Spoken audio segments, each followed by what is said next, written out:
Assalamualaikum warahmatullahi wabarakatuh. Selamat datang di pembelajaran saya di mata pelajaran Pendidikan Pancasila dan Kewarganegaraan untuk kelas 10 SMA Triguna Jakarta. Pada ketemuan ini kita masih membahas di bab 1 tentang nilai-nilai praktik Pancasila dalam kerangka praktik penyelenggaraan pemerintahan negara. Sebelumnya di materi minggu yang lalu kita sudah bahas mengenai macam-macam kekuasaan negara.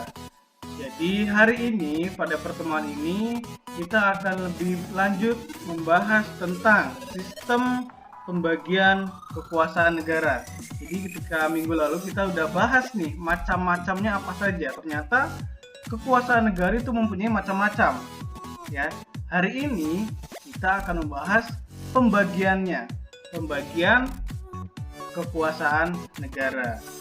Ya, jadi sebelum masuk ke pembelajaran inti, ya kita alangkah baiknya untuk berdoa supaya apa yang kita pelajari ini dapat kita serap dengan semaksimal mungkin dan lebih mudah sehingga lancar untuk memahami segala apa yang kita pelajari hari ini.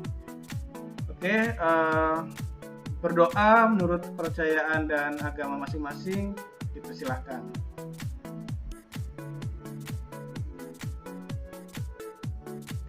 Berdoa selesai. Sebelum lanjut kepada materi hari ini, kita ketahui terlebih dahulu apa sih manfaat dan tujuan pembelajaran kita di materi kali ini, ya. Kita sudah lihat tujuan pembelajaran kita pada pertemuan ini. Yang pertama itu adalah siswa dapat mendeskripsikan sistem pembagian kekuasaan negara Republik Indonesia. Ya, setelah pembelajaran ini nanti saya harap kalian bisa mendeskripsikan atau menjelaskan apa saja sistem pembagian kekuasaan negara. Yang kedua, dapat mempresentasikan sistem pembagian kekuasaan negara. Jadi setelah kalian sudah bisa menjelaskan, sudah bisa mendeskripsikan, pastilah otomatis kalian sudah bisa mempresentasikan bagaimana sistem pembagian kekuasaan negara. Sebelum lanjut kepada inti dari sistem pembagian kekuasaan negara, kita buka lagi memori kita kepada materi yang minggu kemarin. Ya, materi minggu kemarin adalah tentang macam-macam kekuasaan negara. Ya, sebenarnya apa sih itu kekuasaan negara? Ya, kemarin kita sudah bahas tentang kekuasaan negara. Kita sedikit membuka ingatan kita lagi ya. Kekuasaan negara itu pengertiannya adalah sebagai kemampuan seseorang untuk mempengaruhi orang lain supaya melakukan tindakan-tindakan yang dikehendaki atau diperintahkannya. Ya, contoh sederhananya dari pengertian kekuasaan ini, ya, ibaratkan begini. Si A ingin meminta tolong kepada si B untuk mengambilkan pulpen, ya. Lantas si B menuruti apa yang si A perintahkan, ya. Jadi gambarnya adalah seperti itu. Jadi si A ini mempengaruhi si B untuk melakukan apa yang si A kehendaki atau si A perintahkan. Tetapi ya si B langsung menuruti apa yang si A perintahkannya. Ya, jadi konsep sederhananya atau contoh sederhananya seperti itu. Ya. Lanjut tentang macam-macam kekuasaan negara, ya, seperti masih materi minggu lalu, ya. Macam-macam kekuasaan negara, ya, menurut John Locke dan Montesquieu, ya. Menurut John Locke, kekuasaan negara itu terbagi menjadi 3. Yang pertama adalah kekuasaan legislatif. Kekuasaan legislatif ini adalah untuk membuat peraturan. Kalau di Indonesia, kekuasaan legislatif ini adalah yang membuat undang-undang. Sedangkan kekuasaan eksekutif adalah yang menjalankan peraturan atau yang menjalankan undang-undang. Sedangkan kekuasaan negara federatif ya itu adalah kekuasaan yang menjalin hubungan dengan negara-negara lain. Ya, seperti membangun politik luar negeri atau sebagainya. Sedangkan menurut Montesquieu ini ya, menurut Montesquieu kekuasaan negara terbagi menjadi 3 juga. Yang pertama ada kekuasaan legislatif yang membuat undang-undang. Selanjutnya ada kekuasaan eksekutif, hampir sama ya dengan John Locke ya. Kekuasaan eksekutif ini adalah yang menjalankan atau melaksanakan undang-undang. Yang kekuasaan yudikatif ini adalah kekuasaan yang mengawasi dan mengadili undang-undang, seperti itu. Ya, ini adalah macam-macam kekuasaan negara. Ya, selanjutnya silakan nanti untuk dijawab pada Google Form yang akan diberikan ketika pembelajaran selesai ya. Lantas yang pertama, apa sih sebenarnya contoh dari lembaga dari teori menurut John Locke ya? Menurut John Locke, contoh dari kekuasaan-kekuasaan menurut John Locke itu apa? Yang kedua adalah contoh lembaga menurut dari teori Montesquieu ini. Nanti silakan dijawab di Google Form ketika pembelajaran selesai ya. Itu adalah materi minggu lalu ya. Mudah-mudahan masih pada ingat. Oke, sekarang kita masuk kepada inti pembelajaran ya tentang sistem pembagian kekuasaan negara ya. Silakan diperhatikan baik-baik dan disimak baik-baik ya, karena yang akan menyampaikan adalah rekan kerja saya ya. Silakan disimak. Selamat menyaksikan.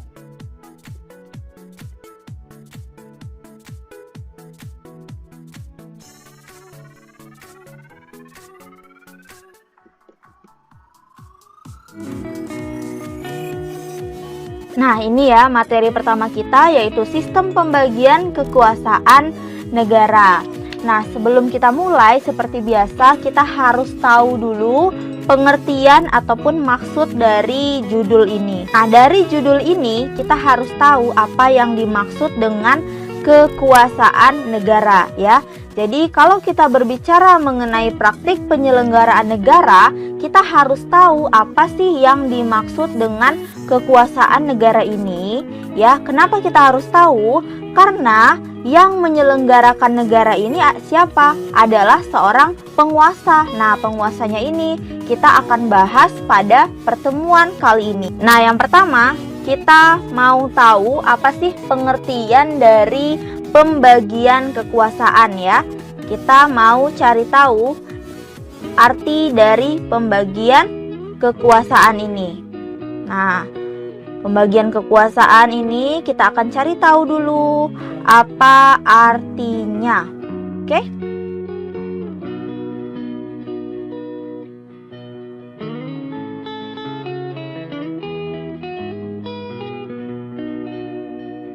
Nah, ini pengertian dari pembagian kekuasaan itu. Ya, jadi pembagian kekuasaan adalah proses memecahkan atau memisahkan wewenang yang dimiliki oleh negara. Nah, dari sini ada satu pertanyaan nih. Kenapa sih kekuasaan negara itu harus dipecahkan ataupun harus dipisahkan? Ayo, siapa yang tahu kenapa kekuasaan negara harus dipisah ataupun dipecah? Nah, jawaban atas pertanyaan ini ialah kenapa kekuasaan negara harus dipisah atau dipecah.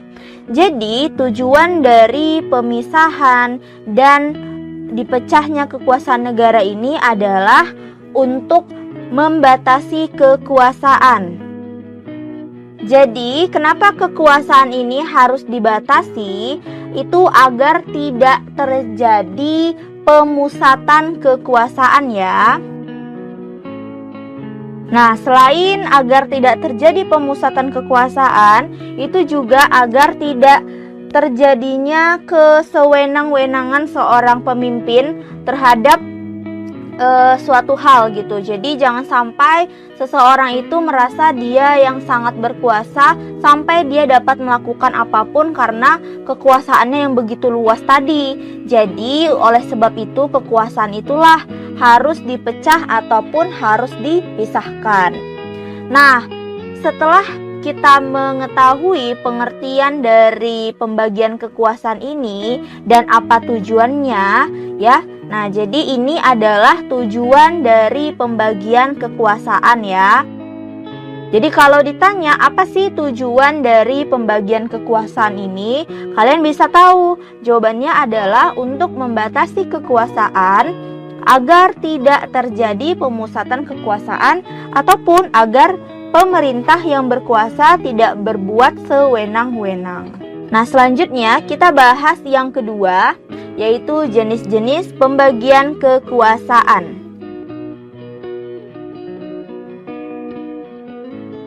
Ini yang kedua adalah jenis-jenis pembagian kekuasaan. Nah, dari sini kalian tahu bahwa pembagian kekuasaan itu ada dua cara ya, atau dua bentuk. Nah, bagaimana cara pembagian kekuasaannya? Itu bisa dilakukan secara vertikal ataupun bisa dilakukan dengan cara horizontal. Nah, kalau kita melihat bagaimana kondisi Indonesia ya, Indonesia itu menganut dua-duanya. Jadi kedua-dua ini kita menganut. Jadi kita mempunyai pembagian kekuasaan secara vertikal, terus kita juga mempunyai pembagian kekuasaan secara horizontal. Nah, contoh dari pembagian kekuasaan secara vertikal dan horizontal itu apa? Kita bahas di sini. Oke, kita bahas dulu yang pertama, yaitu pembagian kekuasaan secara vertikal. Nah, vertikal itu kira-kira bentuknya bagaimana? Ya, jadi vertikal itu bentuknya itu dari atas ke bawah, dari atas turun ke bawah. Nah, ini adalah bentuk dari vertikal, jadi kebalikannya horizontal ya. Nah, kalau secara vertikal itu pembagian kekuasaan itu dibagi berdasarkan tingkatannya ya. Nih. Nah, tingkatannya. Kira-kira berdasarkan tingkatannya ini maksudnya bagaimana ya? Oke, misalnya kalau berdasarkan tingkatan ini contohnya yaitu pembagian kekuasaan antara pemerintah pusat dengan pemerintah daerah. Nah, selain ini ada juga pembagian kekuasaan dari pemerintahan federal kepada pemerintah negara bagian di dalamnya ya. Jadi ini yang pertama inilah yang kita anut. Ini bagian ya. Nah, yang pertama inilah yang kita anut. Jadi kita kan ada pembagian kekuasaan dari pemerintah pusat ke pemerintah daerah. Nah, kalau di sini yang contoh nomor 2 ini dari pemerintah federal ke pemerintah negara bagian, itu salah satu negara yang mengadopsinya ataupun yang melaksanakannya adalah Amerika. Tapi kalau Indonesia kita menganut yang pemerintah pusat ke pemerintah daerah seperti itu ya. Nah, selanjutnya kita masuk yang kedua, yaitu pembagian kekuasaan secara horizontal. Nah, ini pembagian kekuasaan secara horizontal. Ya, pertanyaannya kira-kira bentuk dari horizontal itu bagaimana? Ya, jadi horizontal itu bentuknya sejajar dari kiri ke kanan ya. Nah, kenapa ini saya gambarkan? Karena masih ada beberapa dari kalian, khususnya anak-anak ibu, anak-anak saya di sekolah yang masih susah untuk membedakan bagaimana bentuk vertikal dan bagaimana bentuk dari horizontal. Ya, jadi kalian kalau sudah saya gambarkan seperti ini harus sudah paham ya. Oke, jadi kalau pembagian kekuasaan secara horizontal ini dibagi berdasarkan fungsinya. Kalau secara horizontal dibagi berdasarkan fungsinya. Jadi nyata ya perbedaannya antara vertikal dan horizontal. Kalau vertikal itu dibagi berdasarkan tingkatannya. Sementara kalau horizontal itu dibagi berdasarkan fungsinya. Seperti itu. Nah, khusus untuk horizontal ini ya kita mengenal adanya perbedaan fungsi di dalam kelembagaan, yaitu ada 3 ya. Yang pertama itu ada yang berfungsi sebagai legislatif. Yang kedua berfungsi sebagai eksekutif. Dan yang ketiga berfungsi sebagai yudikatif. Nah, kalau dilihat berdasarkan fungsinya, kita mengenal ada 3 kelembagaan ya. Itu ada lembaga legislatif, ada lembaga eksekutif, dan ada lembaga yudikatif. Nah, masing-masing ketiga lembaga ini memiliki peranan yang berbeda. Jadi dari 3 lembaga ini mereka memiliki fungsi yang berbeda. Ya, jadi kalau lembaga legislatif ini dia tugasnya untuk membuat ya.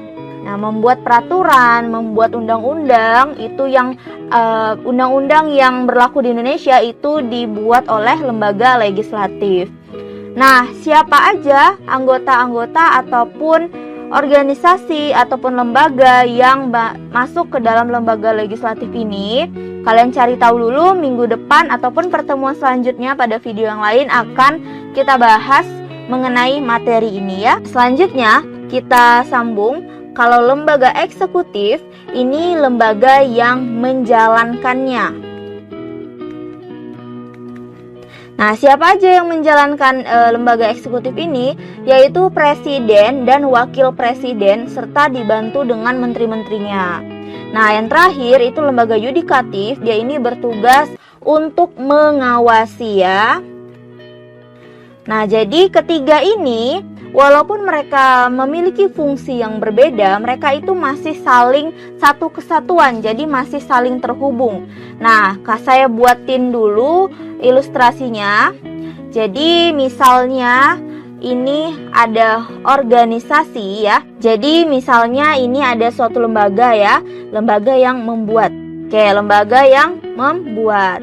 Jadi setelah dia dibuat pasti kan menghasilkan suatu peraturan kan. Nah, peraturan ini diberikanlah oleh lembaga yang kedua, yaitu lembaga eksekutif.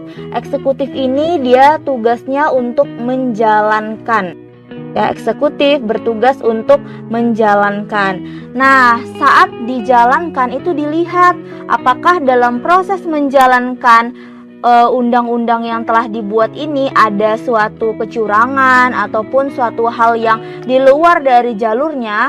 Nah, makanya ada proses mengawasi ini. Jadi ada lembaga namanya lembaga yudikatif, dia bertugas untuk mengawasi.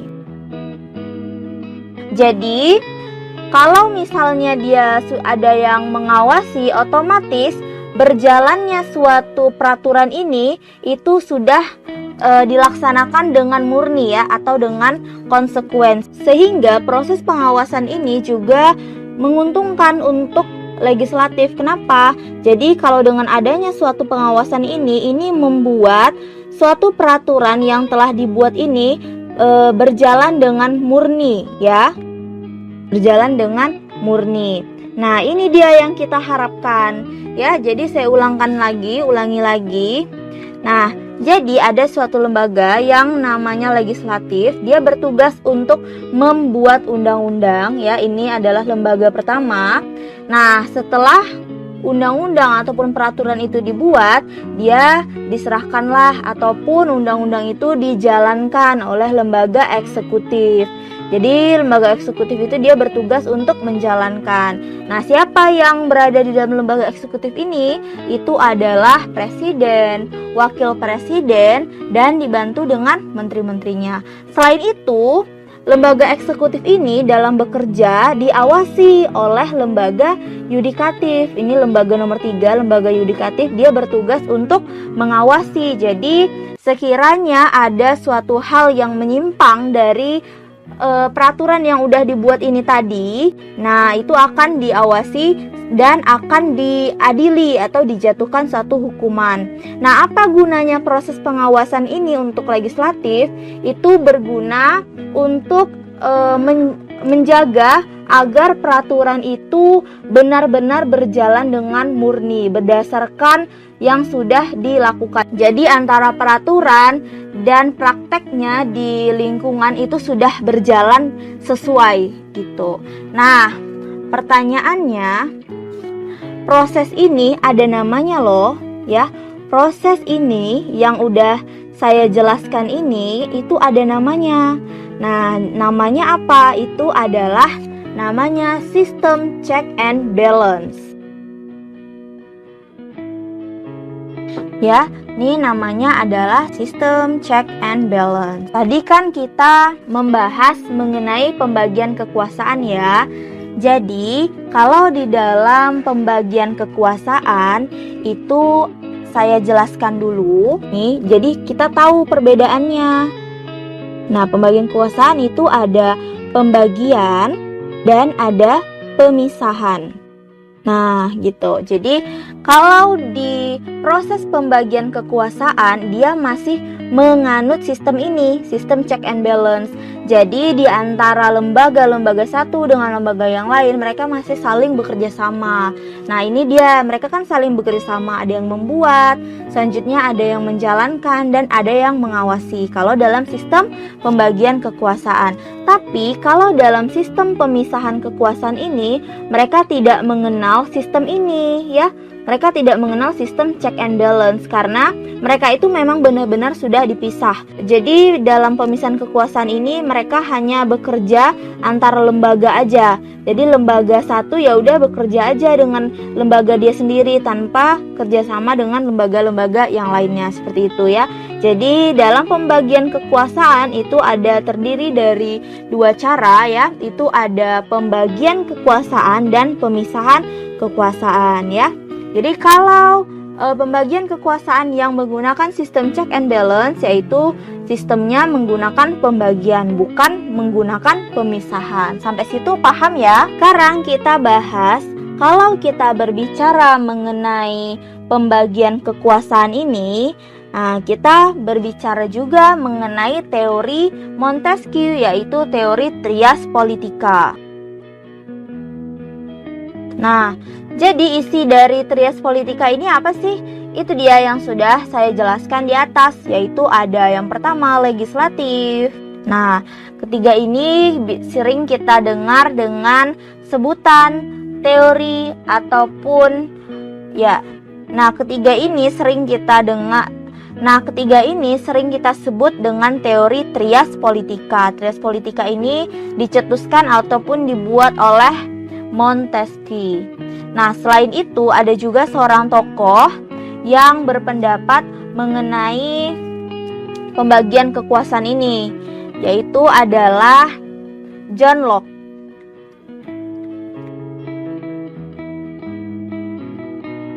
Tapi menurut John Locke itu berbeda antara teorinya trias politica oleh Montesquieu, itu berbeda ya. Menurut John Locke, pembagian kekuasaan itu yaitu ada legislatif, itu sama juga artinya membuat. Terus yang kedua ada eksekutif yang menjalankan juga. Nah, yang ketiga itulah yang berbeda antara teori dari John Locke dengan teori dari Montesquieu. Yang ketiga adalah federatif. Nah, federatif ya. Jadi yang ini kita tadi sudah tahu artinya legislatif itu membuat peraturan, eksekutif artinya menjalankan. Nah, sekarang kita membahas apa arti dari federatif ini. Ya, jadi lembaga federatif ini dia bertugas untuk melakukan hubungan diplomatik dengan negara lain. Nah, jadi kalau di dalam teorinya John Locke itu ada legislatif, eksekutif, dan federatif. Nah, federatif ini dia sama seperti sistem ada orang ataupun lembaga yang khusus mengurusi mengenai diplomatik ya, ataupun hubungan luar negeri antara negaranya dengan negara lain seperti itu. Tapi kalau di teorinya Montesquieu atau teorinya Trias Politica ini tidak ada, itu hanya legislatif, eksekutif, dan yudikatif. Nah, dari pendapat kedua tokoh ini, yaitu pendapatnya John Locke lah yang mendasari munculnya teori pembagian kekuasaan. Ya, jadi kata John Locke itu mengusulkan agar kekuasaan di negara itu dibagi-bagi supaya tidak terjadinya pemerintahan yang sewenang-wenang. Jadi pemerintah itu tidak bertindak secara sewenang-wenang. Jadi harus ada pembeda pemegang kekuasaan ke dalam 3 macam, yaitu ini dia tadi, ada legislatif, eksekutif, dan yudikatif ya. Jadi pelopor dari sistem pembagian kekuasaan ini adalah John Locke. Oke, kita sudah pada sesi penutupan ya. Silahkan untuk menjawab pertanyaan-pertanyaan yang telah terlampir di sini ya. Silahkan nanti dijawab pada satu Google Form ya, di Google Form yang telah disediakan nanti. Oke, kita akhiri pada pertemuan ini. Terima kasih. Semoga apa yang saya sampaikan dan rekan saya sampaikan dapat diterima dan paham apa yang sudah disampaikan. Ya, kita akan berjumpa lagi pada pertemuan berikutnya. Terima kasih dari saya. Assalamualaikum warahmatullahi wabarakatuh.